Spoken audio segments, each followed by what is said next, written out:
money supply, that means how we measure money supply or how we measure the general currency or the components which you constitute for money supply in an economy. That means you have four components how to measure money supply in an economy, that is M1, M2, M3 as well as M4. M1 means it is the narrow money supply concept. That means it is just you have M1 is equal to CC plus OD plus currency, demand deposits and the other deposit. That means CC is the currency held by the public. As we all know, as I told you, currency component of the money supply, that is the currency notes as well as the coins which is in circulation. Other deposits means demand deposits and the other deposits which is given as per the demand. And demand deposit, as I already explained, that is the demand deposit. On demand you have to give it back. So M1 is the more you can say it is more liquid as compared to all other things. So that is more liquid. That is why it is called the narrower money supply component or the money supply concept. So that means currency held by the public, other deposits with the commercial banks as well as demand deposits with the commercial banks. So which is called narrow money supply or narrow money. Narrow money is more common to use, so that is you can use narrow money in common. So please underline the key term, that is narrow money. Narrow money means nothing but it is the money which can be easily converted into cash. That means it is more liquid. Liquidity, as you all know, that is the things or the assets which can be easily converted into cash.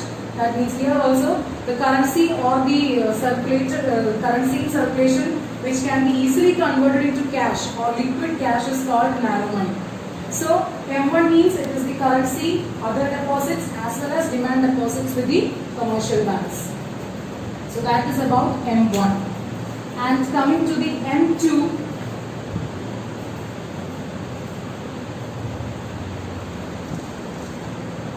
M2 is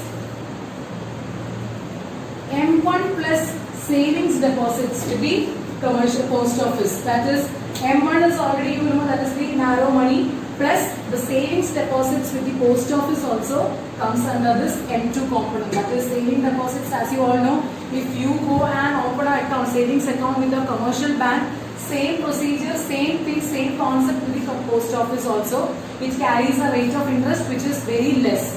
It carries or it possesses a very less rate of interest. So M1 plus M2 is M1 plus savings deposits with the post office. It is also somewhat narrow money, but the more narrow money is called M1. But it is also savings deposits as and when you feel to withdraw the money, you can withdraw the money. So this is also a narrow concept, but this is the most narrower concept. So this is M1 plus saving deposits with the post office. Same procedures if you open with commercial banks also and the post office also. You have savings account, and whenever you feel you have to withdraw some money, you can go and withdraw the money. So that is also somewhat liquid, but you have to look through the circumstances also. Sometimes it is like the bank account may be in a problem, there will be some technical issues. So at that time you cannot process the money whenever you want. So that is some of the limitation for the savings deposits to act as a narrower money or the liquid money. So that is M2, that is M1, that is the currency, other deposits and the demand deposits together with the savings deposits with the post office. That is M2. This is also considered as narrow money, but more M1 is considered as the narrow money because, as I told you, for savings deposits with post office, you cannot withdraw the money as and when you want, but it carries some technical errors. So that is why it is not that liquid.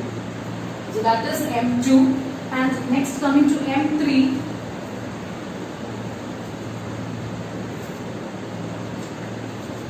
it is M1 plus time deposit. Time deposit, as the name suggests, it carries some time. So after arriving at the maturity rate only, you can have the money back or have the deposited money back. Suppose I am starting a fixed deposit of rupees 1 lakh with any commercial bank, and am putting it as a fixed deposit. So there itself the relevance of time is there. That is the time deposit. You can only take back this fixed deposit after the maturity date. Say suppose I am putting it for 5 years. So after the 5th year only I can take back the money. So till that this 5 years I don't have this money with me in my hand. So that is not liquid. It is there in my account, in my name, in that bank. It is there in that account, but I don't have that in the hand. But that is called, it is not that liquid. So after 5 years only I can take it back or withdraw that. At that time only in my hand that 1 lakh rupees will be there. So time deposit means it is the fixed deposit, or you can say that time element is very applicable in this concept. That means after the maturity date only you can have the money back. So that is why this concept is called broad money. Broad money, as the name suggests, you cannot convert this cash or this element into cash very fast. So that is broad money, and M3 is M1 plus time deposit. M1, as you all know, that is the currency, other deposit, demand deposit plus the time deposit. So see, as other deposit, demand deposit and time deposit is coming, you can say that the whole of commercial bank is included. Okay, so time deposit, other deposit and the demand deposit. So that is called broad money. Here it was narrow money because it can be easily converted into cash. Here it is broad money, which is very difficult to convert it into cash very easily, because there is included a time element in the time deposit of the commercial banks. After the maturity date only you can take back the money. So next comes the M4.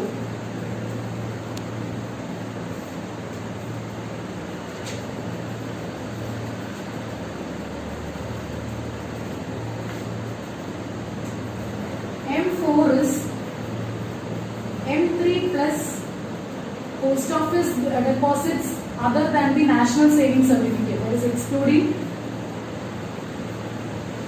the national savings certificate. That is actually nowadays this M4 is actually an imaginary concept. It is not available in the economy. This is the broadest measure of money supply. That means here it is very difficult to convert the components into cash very easily. So this is actually an imaginary concept now. Till M3 it is a realistic concept. So M4 has been changed into an imaginary concept, whereby you have M4 is equal to M3 plus, that means CC, OD, DD plus the time deposits as well as the post office savings certificate excluding the national savings certificate. So this is the broadest measure of money supply. That means